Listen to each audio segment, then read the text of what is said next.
Assalamualaikum warahmatullahi wabarakatuh.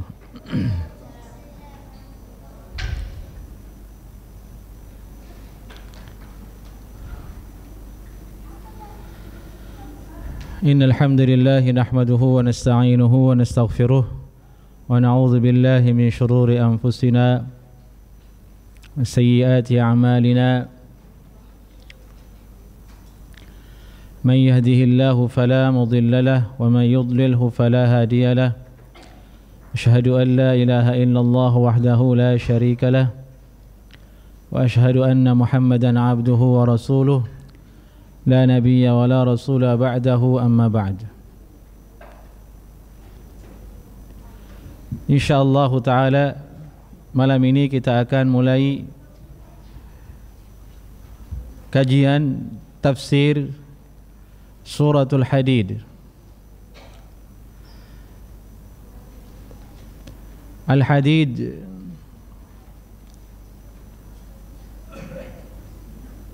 adalah salah satu lafaz kalimat yang terdapat di dalam surat ini, yaitu wa anzalnal hadida.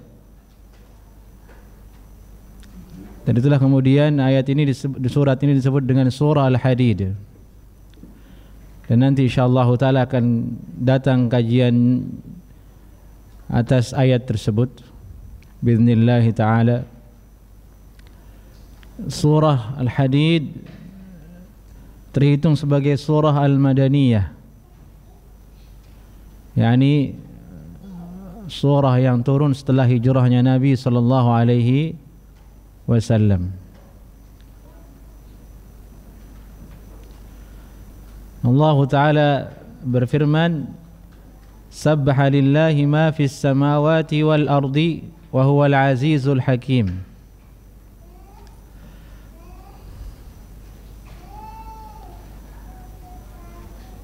Sabbaha artinya bertasbih.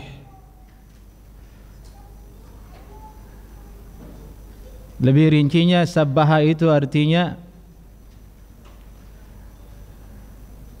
keyakinan dan ucapan mensucikan Allah Subhanahu wa taala dari segala kekurangan,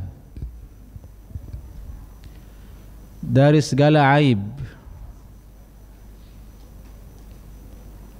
Dari itulah kemudian seringkali sabbaha diterjemahkan dengan mensucikan.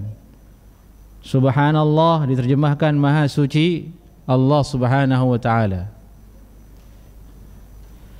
Di ayat ini sabbaha artinya perbuatan mensucikan.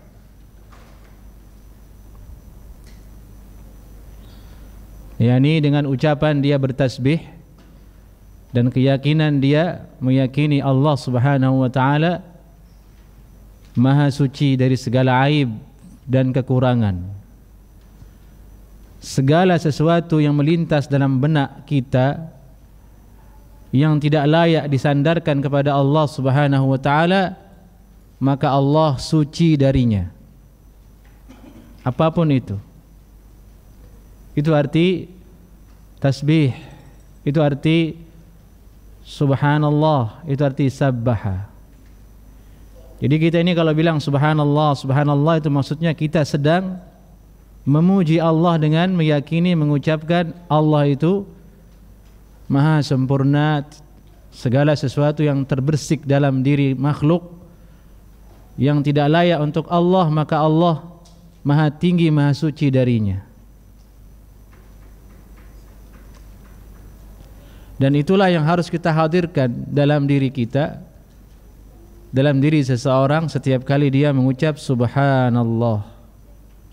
Maha suci Allah dari segala sesuatu yang tidak layak,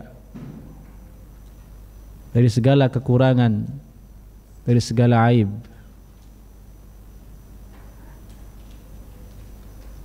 yakni tauhid kepada Allah, akan rububiyahnya Allah Subhanahu wa taala, akan kemahasempurnaannya Allah Subhanahu wa taala.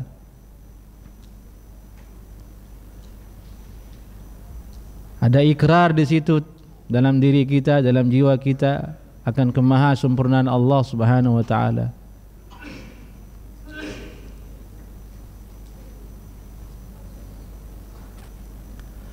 Thayyib, itu arti sekitar sabbaha itu subhanallah, tasbih. Di sini Allah berfirman sabbaha lillah, telah bertasbih untuk Allah, ma fis samawati wal ard, apa-apa yang ada di langit, di langit-langit. Ini beberapa langit, jamak kalimatnya samawat, bukan hanya satu langit tapi beberapa langit. Wal ardi, dan apa-apa yang ada di dalam bumi, apa-apa yang ada di atas bumi ini.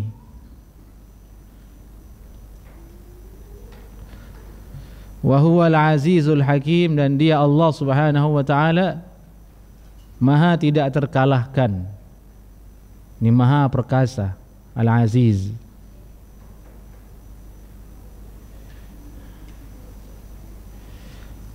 Al-hakim, yang maha bijaksana di dalam menciptakan dan di dalam memberikan perintah dan syariat.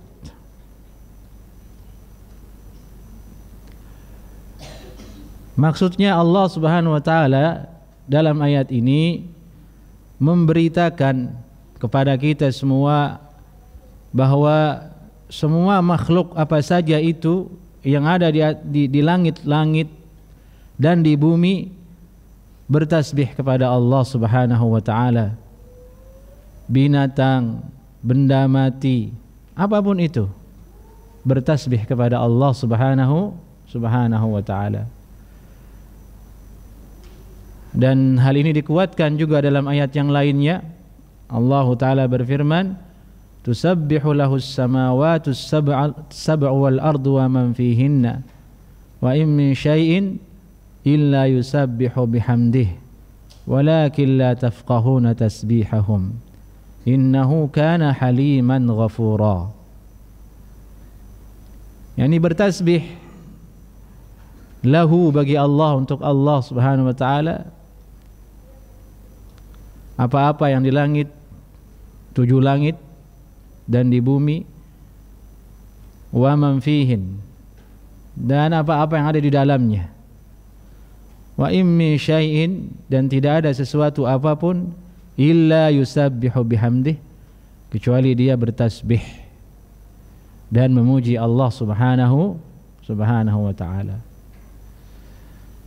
Hewan bertasbih kepada Allah, benda mati bertasbih kepada Allah, semuanya.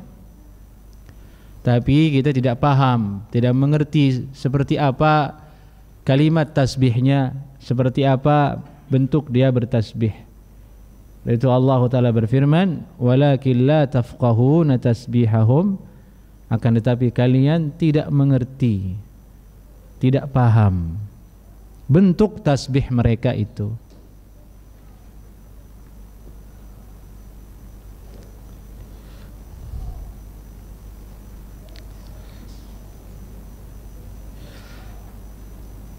Artinya ini menunjukkan kesempurnaan rububiyah Allah subhanahu wa ta'ala, menunjukkan maha besarnya Allah subhanahu wa ta'ala. Dan artinya lainnya adalah agar kita beriman kepada Allah subhanahu wa ta'ala, agar kita tidak kalah dengan benda mati dan hewan, di mana mereka adalah makhluk Allah dan mereka bertasbih kepada Allah.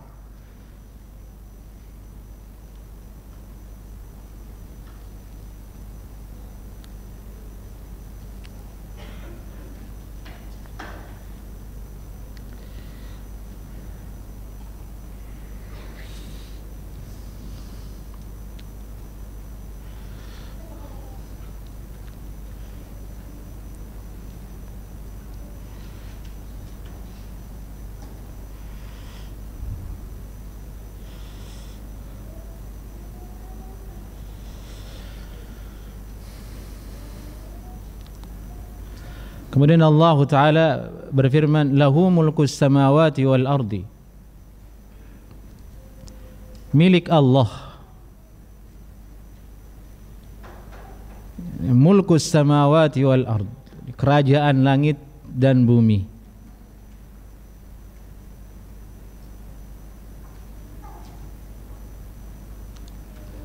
Dan ini adalah hakikat berikutnya dari kesempurnaan Allah Subhanahu wa taala dalam maha kekuasaannya, maha tidak terkalahkannya, dan maha bijaksananya. Allah yang memiliki kerajaan langit-langit tersebut dan yang memiliki bumi ini. Yang demikian adanya, maka sangatlah pantas dan layak kemudian apa-apa yang ada di dalamnya bertasbih kepada Allah Subhanahu wa ta'ala.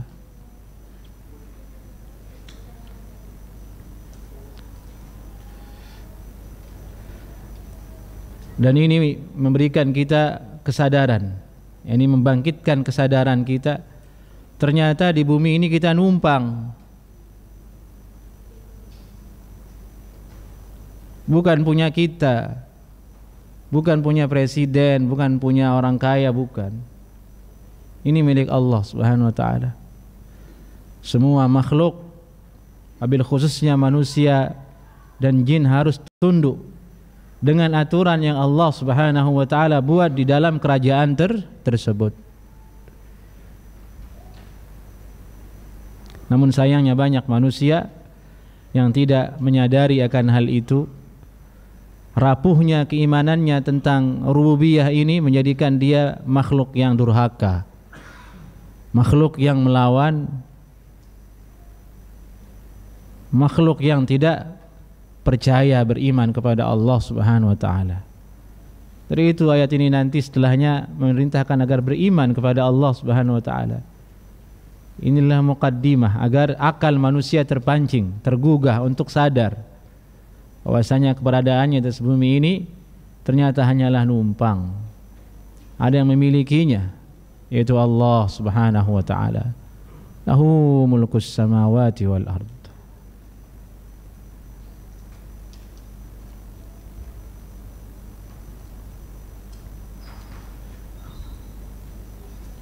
Bukan hanya sekedar memiliki, Allah lah yang telah menghidupkan juga.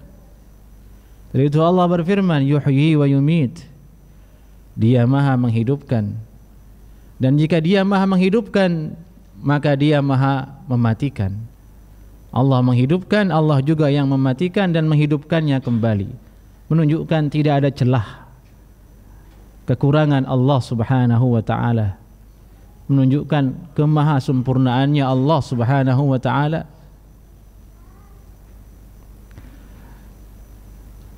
Dan Allah menutup ayat ini dengan wa huwa ala kulli syai'in qadir. Yani, dan dia maha kuasa atas segala sesuatu. Ma syaa kana wa ma lam yasha' lam yakun. Apa yang Allah Subhanahu wa ta'ala kehendaki terjadi. Apa yang Allah ta'ala tidak kehendaki tidak terjadi. Awalnya adalah Allah menyebutkan langit bumi ini, kerajaan langit bumi ini milik Allah. Allah tutup dengan Allah maha kuasa atas segala sesuatu. Artinya semua tunduk kepada Allah di dalam kerajaan tersebut. Menunjukkan kesempurnaan kekuasaan Allah Subhanahu wa ta'ala. Berbeda dengan manusia. Dia jadi pemimpin, bawahannya tidak ada yang taat kepada dia. Baru diundang sama presiden misalnya, dipesan agar jangan arogan, agar menjaga gaya hidup.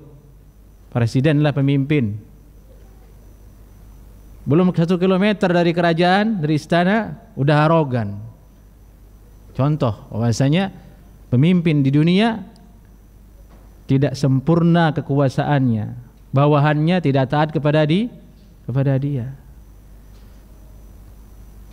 Kepala desa, RT, RW, kepala sekolah, mudir, dia rapat bersama bawahannya, begini. Setelah rapat, Allah katanya, nggak taat dia. Itu manusia, itu makhluk. Allah tidak. Wa huwa ala kulli syai'in qadir. Allah sebutkan kepada kita Allah yang memiliki dan Allah yang maha kuasa atas segala sesuatu di atas kerajaannya. Jika Allah berkehendak jadi, jika tidak, tidak terjadi. Tidak ada yang bisa menentangnya. Dan itu makna dari Al-Aziz yang tadi kita sebutkan. Dialah Allah yang maha aziz, maha perkasa, tidak terkalahkan.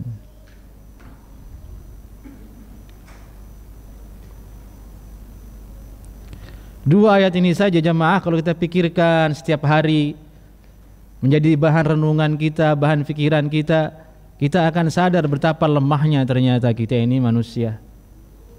Kita akan sadari betapa wajib dan harusnya kita tunduk kepada Allah. Kita akan sadar kita wajib untuk takut kepada Allah subhanahu wa ta'ala. Tapi sayangnya manusia tidak begitu. Tafakkur terhadap rububiyah Allah subhanahu wa ta'ala jarang dilakukan, jarang direnungkan. Padahal ayat Al-Quran sebagian besar isinya adalah menceritakan tentang hal itu, tentang kekuasaan Allah subhanahu wa ta'ala.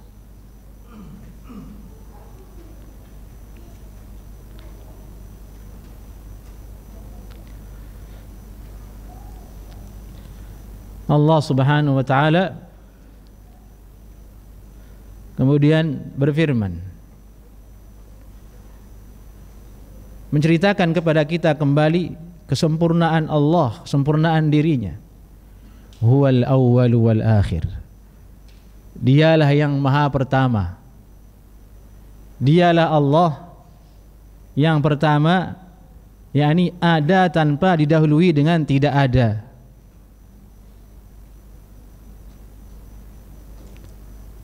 Adapun makhluk, dia ada tapi didahului oleh tidak ada. Saya, antum dulu tidak ada, sekarang tiba-tiba ada di dunia. Berarti dulu kita tidak ada, didahului oleh tidak ada. Semua makhluk itu dia ada, didahului oleh tidak ada. Menunjukkan ada yang mengadakan dia, yaitu Allah. Menunjukkan kefanaannya, menunjukkan lemahnya, yaitu dia makhluk. Ada yang mengadakan dia, ada yang menciptakan dia. Adapun Allah huwal awwal, ada, tidak didahului oleh tidak ada.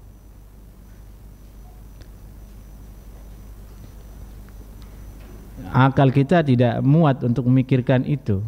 Manusia hanya tahu bahwasanya sesuatu itu ada ya karena tidak ada sebelumnya. Dari itu kita dilarang memikirkan zat Allah subhanahu wa ta'ala. Gila kita nanti. Ya bagaimana kok ada tapi tanpa tidak ada. Huwal awwal.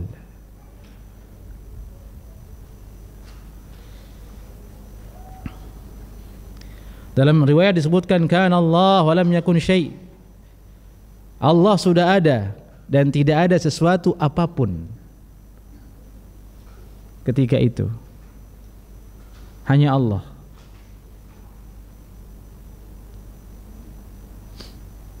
Itu mana al-awwal.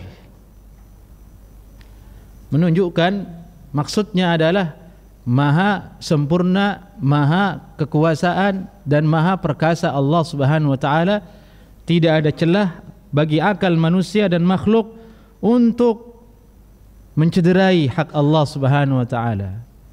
Tidak ada celah untuk mengingkarinya, tidak ada celah untuk meremehkannya. Dari itu diawali dengan tasbih, sabbaha lillah, maha suci Allah dari segala kekurangan.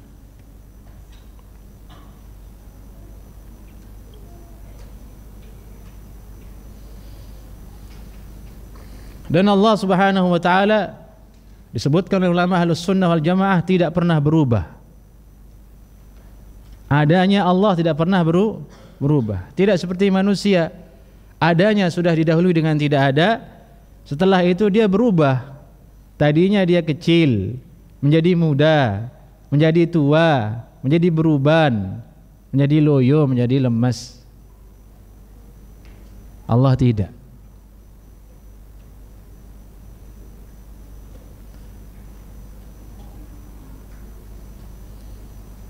Allah Maha Kuasa, tidak pernah berubah kemahakuasaannya. Allah memiliki kerajaan langit dan bumi, tidak ada yang rebut itu langit dan bumi. Wa huwal aziz, dia yang maha tidak terkalahkan, maha perkasa. Artinya benar-benar Allah SWT menekankan di ayat ini tentang rububiyahnya, tentang keesaannya yang begitu besar, begitu maha dahsyat. Ya tentu maksudnya adalah agar kita takut kepada Allah Subhanahu wa taala, tentu maksudnya agar kita beriman, agar semakin mantap rububiyah kita kepada Allah Subhanahu wa taala. Meskipun ada yang mengatakan semua manusia mengakui rububiyah Allah Subhanahu wa taala, iya betul. Tapi ada juga manusia yang tidak seperti itu. Dia ingkari tentang adanya konsep penciptaan yang ada dalam Al-Quranul Karim. Menurut dia terjadinya jagat raya ini hanyalah Big Bang, menjadi orang ateis. Kita tidak ingin terjerembab ke jurang yang seperti itu. Kita tidak ingin tersesat, tidak tahu jawaban dari hakikat hidup ini. Banyak orang berpikir, apa sih hidup ini kok kita di dunia begini, makan, minum, menikah, punya anak, tidak jelas begitu. Tersesat akhirnya menjadi orang ateis, tidak mau beragama. Ya sudahlah, kan manusia kita ini sesama-sama manusia, damai sajalah. Kalau memang agama ini merusak, tidak usah punya agama lah katanya. Bahaya atau tidak itu? Bahaya sekali. Jawabannya adalah ini. Ingat, bumi langit ini ada yang punya, ada yang memilikinya. Semua makhluk bertasbih kepada yang memilikinya, dan dia maha kuasa atas segala sesuatu, dan dialah yang maha wujud, tidak didahului adanya dengan tidak ada.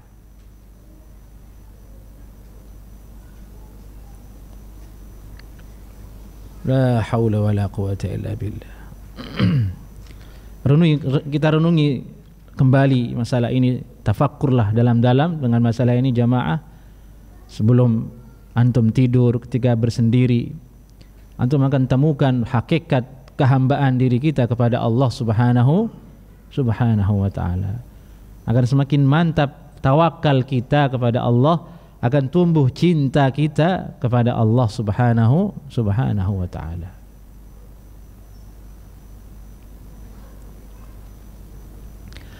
Dan Allah berfirman, wal akhir, wal awal wal akhir, dan dialah yang maha akhir. Ini tidak ada akhirnya. Berbeda dengan makhluk, dia memiliki akhir.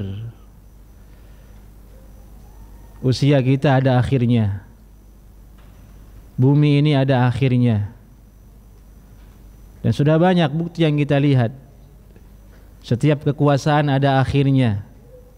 Sudah banyak cerita tentang peradaban manusia, raja yang berkuasa. Kemana mereka sekarang? Hilang semuanya. Ada yang diabadikan dalam Al-Quran. Dzulqarnain misalnya, raja yang sangat berkuasa, sudah selesai masanya. Firaun yang dia adalah sosok raja yang zalim, sangat berkuasa, selesai akhirnya. Tidak ada yang abadi. Tidak ada yang abadi. Itulah makhluk.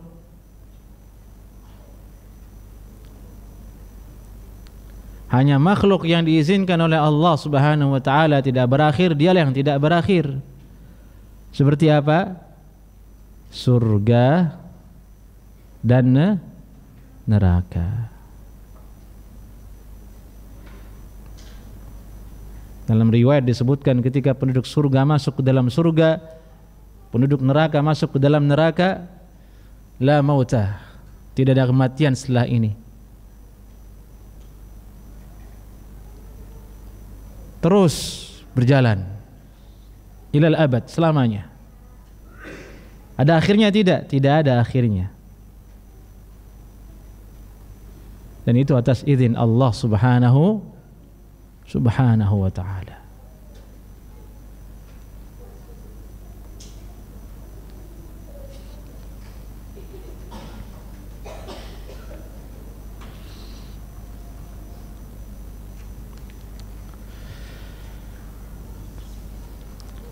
Tentu pesannya ayat ini adalah agar kita ingat-ingat, jangan menjadi orang yang arogan.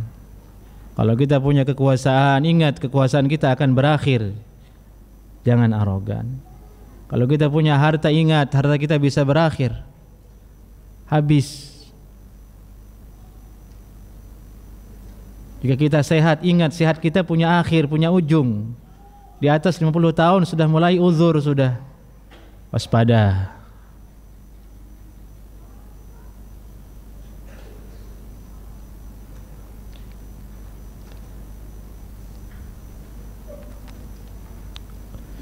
Ini maksud huwal awwalu wal akhir.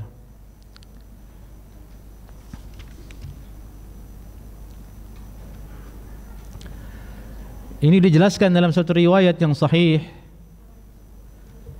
Nabi SAW bersabda dalam suatu riwayat doa yang agak panjang doanya. Di dalam doa itu disebutkan di situ tentang sifat Allah. Antal awwalu falaysa qablaka syai'. Engkaulah yang maha awal, maha pertama, tidak ada sesuatu sebelum engkau. Wa antal akhir, dan engkaulah yang maha akhir. Falaysa ba'daka syai', tidak ada sesuatu setelahmu. Tidak ada yang kekal kecuali Allah Subhanahu wa taala. Dialah maha kekal, maha abadi.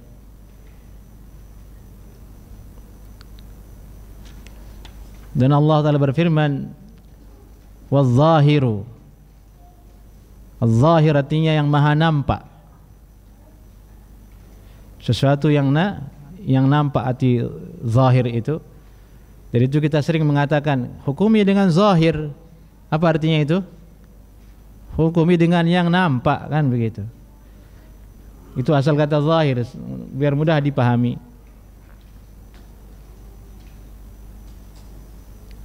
Namun maksudnya dalam ayat ini, dialah Allah yang maha zahir. Tidak ada lagi yang lebih zahir dari Allah Subhanahu wa taala. Tidak ada yang lebih nampak dari Allah Subhanahu wa ta'ala.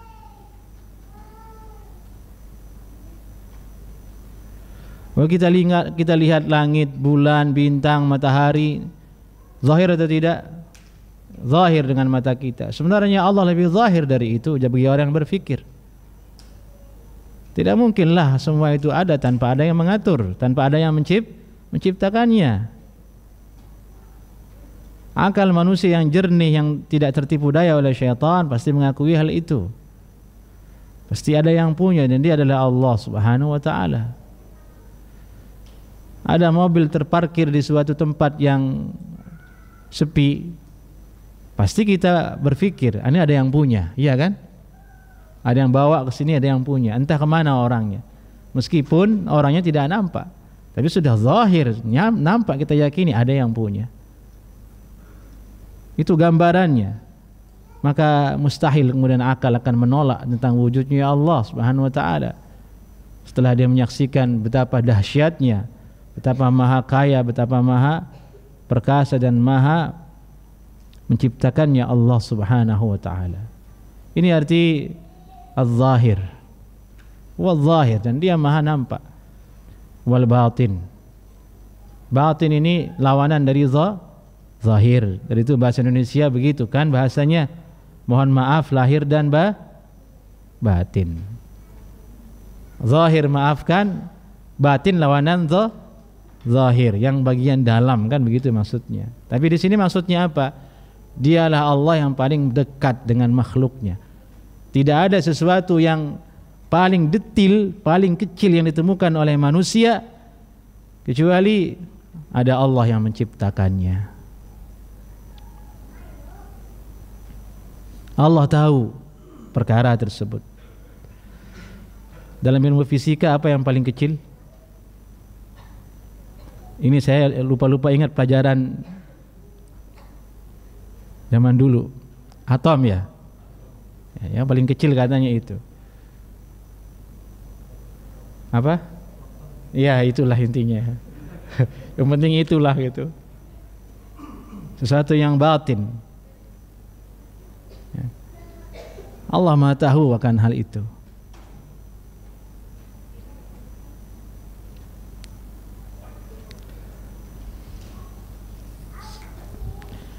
Jadi ini menguatkan bahwasanya dari sisi manapun makhluk manusia ini mencari kekurangan Allah Subhanahu wa taala tidak akan menemukannya. Dari itu Allah sebutkan di awal sabbaha lillah, diawali dengan tasbih. Allah Maha Suci dari segala kekurangan. Makhluk semuanya bersatu mencari begini. Mereka tidak akan menemukan. Allah itu Maha Suci dari segala kekurangan, dari aib.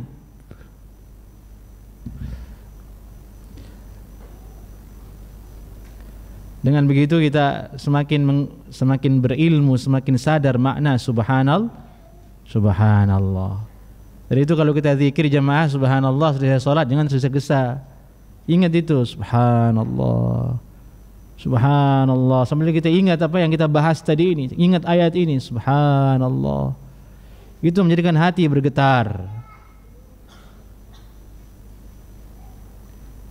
Bukan sekedar subhanallah. Kosong dari ilmu, kosong dari kesadaran. Kalau seperti itu beliau pun bisa.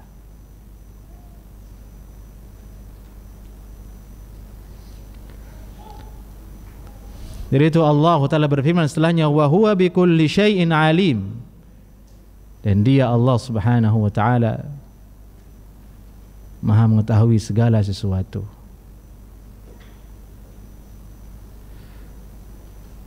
Yang dulu maupun yang akan datang. Dialah Allah yang Maha Awal, Maha Akhir. Allah mengetahui yang dulu, Allah mengetahui yang akan terjadi. Ya bagaimana tidak, Allah yang buat, Allah yang ciptakan. Waktu itu sendiri adalah ciptaan Allah Subhanahu wa taala.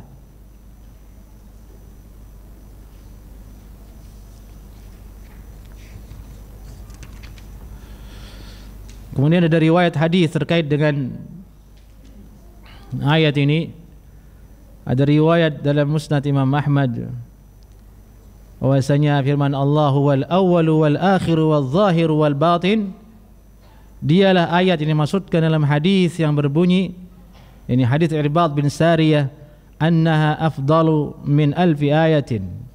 Dia lebih afdal daripada 1000 ayat. Lebih afdal dari apa? Dari 1000 ayat. Disebutkan anna Rasulullah sallallahu alaihi wasallam kana yaqra al-musabbihat qabla an yarquda. Nabi sallallahu alaihi wasallam senantiasa membaca surat-surat yang diawali dengan sabbihis, dengan sabbaha lillah yusabbihu lillah sebelum beliau tidur. Kemudian ditanya oleh Nabi sallallahu alaihi wasallam, kenapa demikian? Inna fihinna ayah afdalu min alfi ayatin. Karena dalam ayat tersebut terdapat satu ayat lebih utama daripada 1000 ayat. Yang 1000 ayat itu yang lebih utama itu yang mana? Yang tadi. Huwal awwalu wal akhiru wal zahiru wal batin wa huwa bikulli syai'in alim. Maka sebagai faedah tafsir, setiap ayat yang pembahasannya terkait dengan kekuasaan Allah, kemahabesaran Allah Subhanahu wa taala, itu lebih utama dibandingkan dengan ayat yang pembahasannya adalah masalah hukum dan yang lainnya. Misal dalam ayat Al-Qur'an ada cerita tentang Abu Lahab, tabbat yada abi Lahab, celakalah tangannya Abu Lahab. Ini ayat mulia. Allah Ta'ala berfirman juga. Tapi kalau dibandingkan dengan ayat yang bunyinya seperti ini, huwal awwalu wal akhiru wal zahir wal batin, yang bahasanya adalah Allah Ta'ala sendiri, lebih utama mana? Lebih utama ayat ini yang membahas tentang keutamaan Allah Subhanahu wa ta'ala. Dari itu ayat Al-Kursi isinya tidak lain adalah tentang rububiyah Allah Subhanahu wa ta'ala. Allahu la ilaha illa huwal hayyul qayyum. Dialah Allah, tidak ada ilah yang berhak diibadati selain Dia. Dialah yang Maha hidup, Maha qayyum. La ta'khudhuhu sinatun wala naum, tidak dihinggapi oleh rasa lelah dan tidak rasa ngantuk. Itu kesempurnaan Allah Subhanahu wa ta'ala. Dari itu orang membaca akhir surat dari Al-Hasyr, huwallahu alladzi la ilaha illa huwa alimul ghaibi wasyahadah. Karena di dalamnya ayat itu adalah nama-nama Allah Subhanahu wa ta'ala. Yang jadi masalah adalah kita kurang memperhatikan makna ayat tersebut. belum bisa mendalaminya secara seksama, belum bisa mentadaburinya, menghayatinya dengan betul-betul khusyuk, betul-betul ikhlas, sehingga tidak ada rasa kemudian keimanan yang tumbuh setelah membacanya. Nah, itu yang berbahaya. Berbeda dengan ulama, mereka mengerti kebesaran Allah, makna-makna sifat Allah. Ketika membaca ayat tersebut, bergetarlah hatinya, tumbuh rasa kehambaan dirinya kepada Allah, muncul sifat kemudian tawadhu. Hanya Allah yang berhak maha sombong, hanya Allah yang maha kaya. Muncul sifat tawakal, hanya Allah kita bersandar kepadanya, tidak ada yang lain. Nah, ini manfaat dari ayat-ayat yang seperti ini. Maka agar kita bisa sampai kepada level tersebut, rajin-rajinlah kita tadabbur, rajin-rajinlah kita mendengarkan, hadir di majelis ilmu yang bahasan-bahasanya terkait tentang nama dan kebesaran Allah Subhanahu wa taala.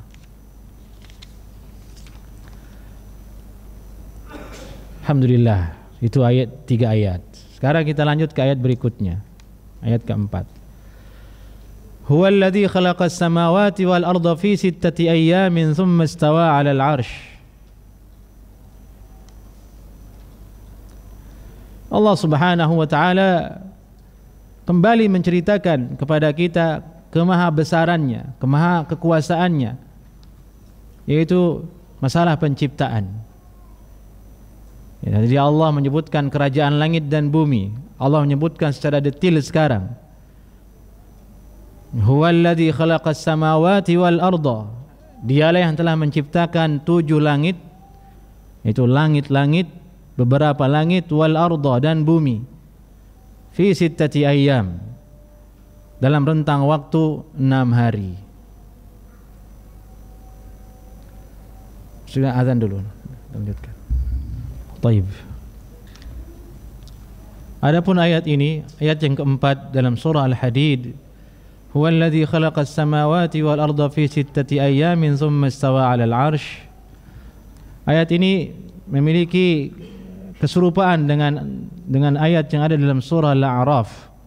Suratul A'raf ayat 54. Al-A'raf 54, di situ Allah Taala berfirman, "Inna rabbakumullahu alladzi khalaqas samawati wal arda fi 6 ayyamin thumma istawa 'alal 'arsy."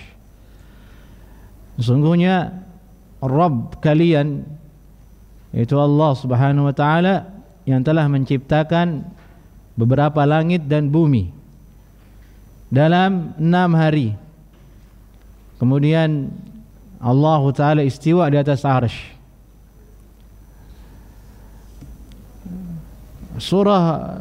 Ayat dalam surat Al-Hadid ini ditafsirkan oleh Al-Hafidh Ibnu Katsir dalam surah Al-A'raf secara lebih rinci. Beliau mengatakan bahwasanya penciptaan langit dan bumi selama 6 hari. Kemudian hari yang dimaksud di sini adalah hari Ahad, Senin, Selasa, Rabu, Kamis, dan Jumat. Hari Sabtu tidak masuk ke dalamnya. Dan ini pernah kita bahas dulu dalam majelis tafsir kita sebelumnya, di mana orang Yahudi mengatakan Allah istirahat pada hari Sabtu. Dari itu mereka mengagungkan hari Sabtu, tidak ada penciptaan di dalamnya. Subhanallah atas tuduhan orang Yahudi tersebut. Jadi 6 hari di sini maksudnya adalah Ahad, Senin, As-Sulasa, Selasa, Rabu, Kamis, dan Jumat.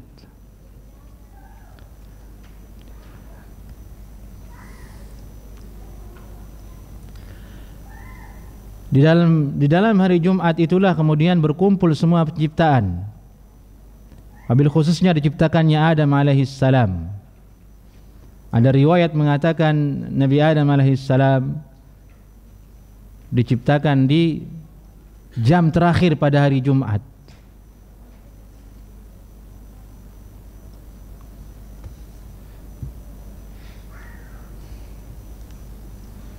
Ayat ini mengajak kita berfikir lebih dalam akhirnya.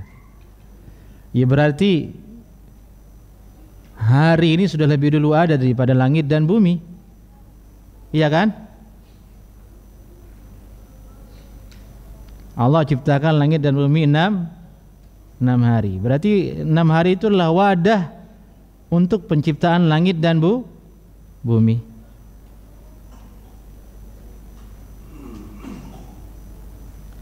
Jadi itu diperselisihkan oleh ulama. 6 hari ini maksudnya 24 jam hari ini yang kita pahami sekarang, ataukah hari versi lain?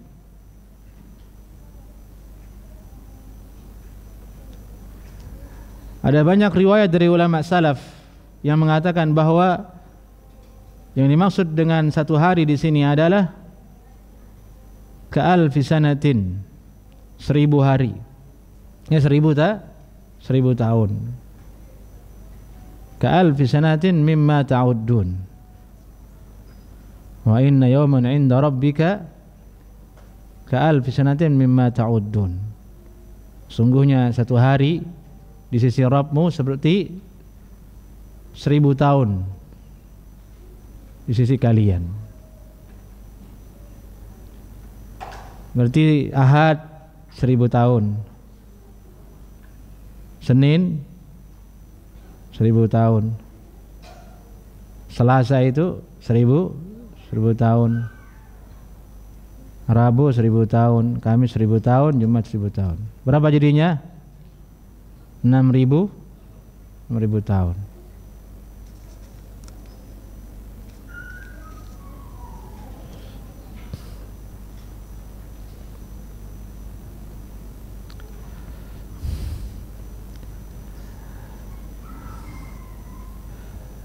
Ada riwayat mengatakan lebih rinci dari Abu Hurairah radhiyallahu taala anhu, tapi riwayat ini muskil, menjadi masalah karena di dalamnya menyebutkan hari Sabtu.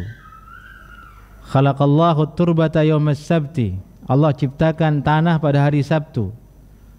Sementara dalam ayat mengatakan 6 hari, Sabtunya tidak masuk. Wa khalaqal jibala fiha yaumal ahad. Allah ciptakan kemudian gunung-gunung pada hari Ahad. Wa khalaqash syajara fiha yaumal itsnain. Allah ciptakan pepohonan pada hari Senin. Wa khalaqal makruha yaumas tsulatsa. Allah ciptakan makhluk-makhluk yang dibenci, tidak disukai oleh manusia pada hari Selasa. Hati-hati, ini tidak boleh kita tasya'um dengan hari, menganggap hari baik, hari jelek berdasarkan penciptaan makhluk pada hari tersebut. Bukan begitu maksud hadis ini. Karena sebagian orang yang menyimpang akidahnya seperti itu. Hindari hari Selasa, hari keras katanya. Dapat dari mana? Ya diciptakannya di hari Selasa, itu sesuatu yang dibenci itu. Yang enggak ada dasarnya, tidak ada hubungannya. Wa khalaqan nur yaumal arbi'a. Allah ciptakan cahaya pada hari Rabu. Wa batsa fiha ad-dawab yaumal khamis. Allah sebarkan binatang yang melata di bumi ini pada hari Kamis. Allah ciptakan Adam kemudian ba'dal asri yaumal jum'ah, setelah asar hari Jumat. Dan dia adalah ciptaan yang terakhir. Nah, ini bunyi hadisnya. Tapi hadis ini dianggap bertentangan redaksinya dengan yang telah disepakati oleh ulama, karena yang ada di ayat adalah 6 hari, sementara dia di sini menyebutkan mulai dari hari Sabtu. Kalau Sabtu masuk berapa hari jadinya? 7. Sementara di ayat mengatakan fi sittati ayyam. Berarti yang benar yang mana? Yang di ayat yang benar. Sementara hadis yang tadi diperbincangkan oleh ulama sanadnya. Taib. Thumma istawa 'ala al-'arsy. Kemudian Allah Ta'ala istiwa di atas arsy. Arsy itu artinya kursi malik, sarirul malik, ranjangnya raja. Raja itu kalau duduk di mana? Kalau bahasa Indonesianya Singgasana kan begitu. Singgasana raja itu biasanya besar apa kecil? Besar. Megah atau tidak? Megah kan, bagus, tinggi. Itu arsy. Dari itu disebutkan dalam Al-Quran, perempuan yang tidak beriman kepada Allah di zamannya Nabi Sulaiman, yang konon kemudian dinamai dengan Bilqis itu, memiliki arsy. Mayatini bi'arsyiha, firman Allah. Siapa di antara kalian yang bisa membawakan ke sini arsy-nya? Perempuan ini. Ini singgasananya. Ini kata arsy. Ini Allah Subhanahu wa taala setelah menciptakan langit dan bumi 6 hari, Allah kemudian istiwa di atas singgasana, yaitu arsy. Nah, inilah kemudian yang menjadi perbincangan umat Islam. Istiwa ini maksudnya apa? Apakah duduk? Di terjemahan apa? Bersemayam.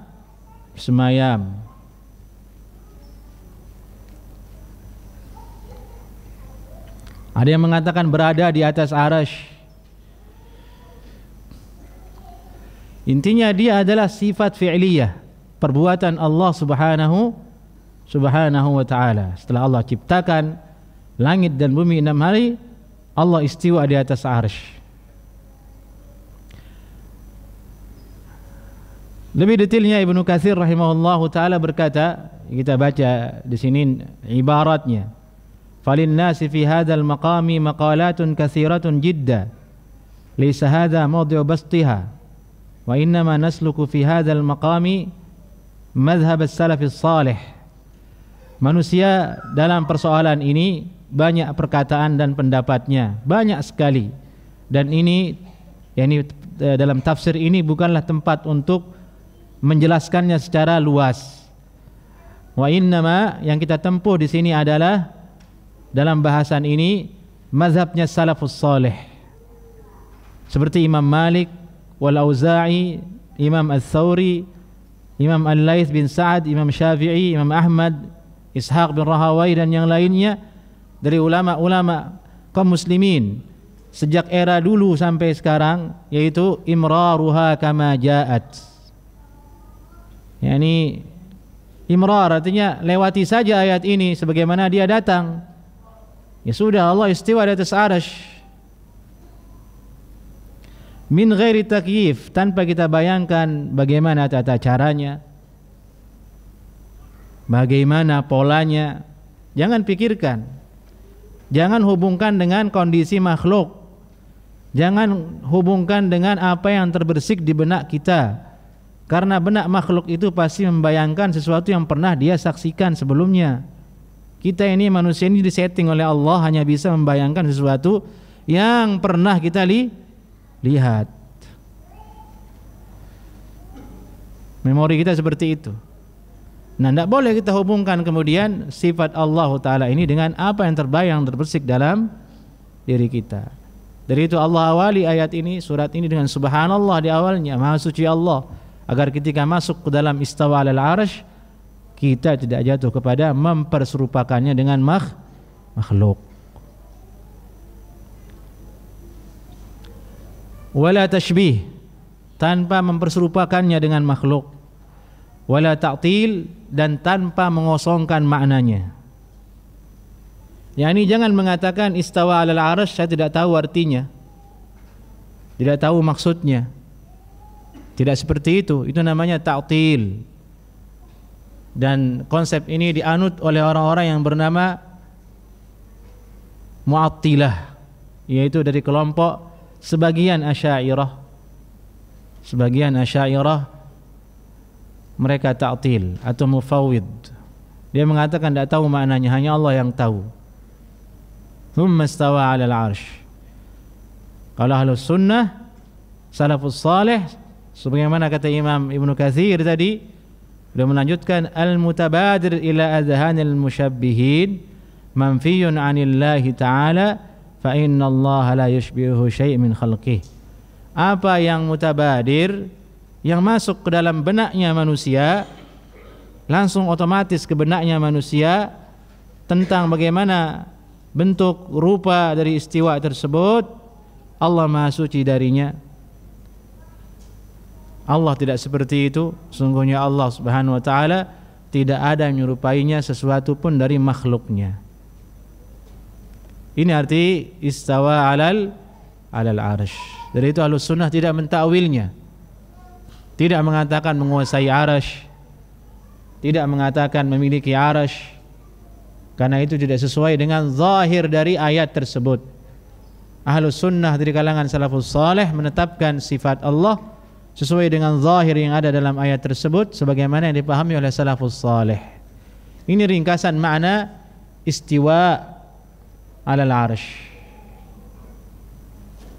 Jadi kita punya bekal dua ayat tentang ini, satu dalam surat Al-A'raf, satu dalam surat Al-Hadid. Maknanya sebagaimana yang tadi disebutkan oleh Al-Hafiz Ibnu Katsir rahimahullahu taala.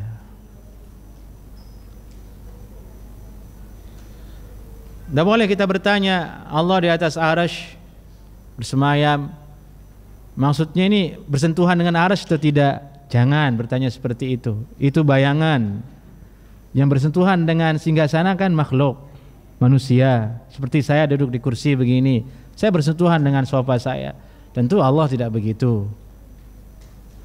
Jangan berprasangka bahwasanya Allah itu ditopang oleh arsy. Artinya lebih besar arsy daripada yang menopangnya. Sekarang secara akal manusia, sesuatu yang ditopang itu berarti yang menopangnya lebih besar. Sekarang ini kursi yang saya duduki ini atau meja yang ada di depan sini, ada kitab di atasnya. Lebih besar kitab atau meja ini? Hah? Lebih besar meja. Buku, kitab di atas meja. Meja lebih besar. Tapi jangan samakan ini dengan Allah Subhanahu wa taala, jadikan perbandingan. Jangan. Allah tidak seperti itu. Ketika dikatakan Allah di atas arsy, jangan seseorang mengatakan berarti dinaungi oleh arsy. Arsy lebih besar. Itu kelaziman-kelaziman yang lahir dari asumsi manusia saja, yang harus kita hilangkan. Bukan begitu maksudnya. Allah Maha Suci dari hal tersebut. Allah tidak butuh tempat. Nah, inilah maksud dari i'tiqad yang mengatakan Allah di atas arsy, bersemayam di atas arsy, ini tanpa takyif, tanpa tashbih, dan tanpa ta'til. Baik.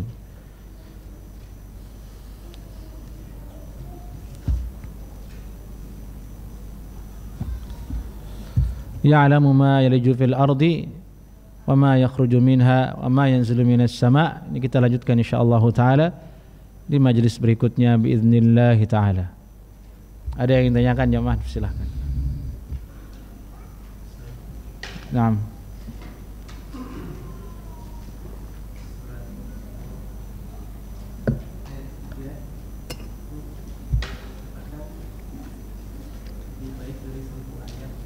Naam.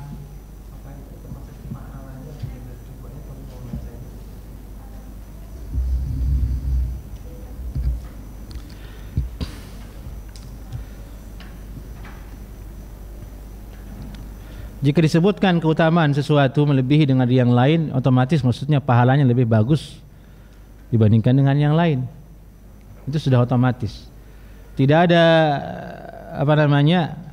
manfaat disebutkan keutamaan kalau tidak menjurus kepada pahala. Tentu maksudnya ada pahala lebih bagus di situ, dari itu Nabi membacanya sallallahu alaihi wasallam. Meskipun tidak disebutkan secara rinci dan jelas berapa pahalanya, tapi itu sudah mewakili. Lebih bagus daripada 1000 ayat, menunjukkan berarti ayat yang sangat agung untuk dibaca dan pahalanya juga besar di sisi Allah Subhanahu wa taala secara otomatis. Na'am, barakallahu fik.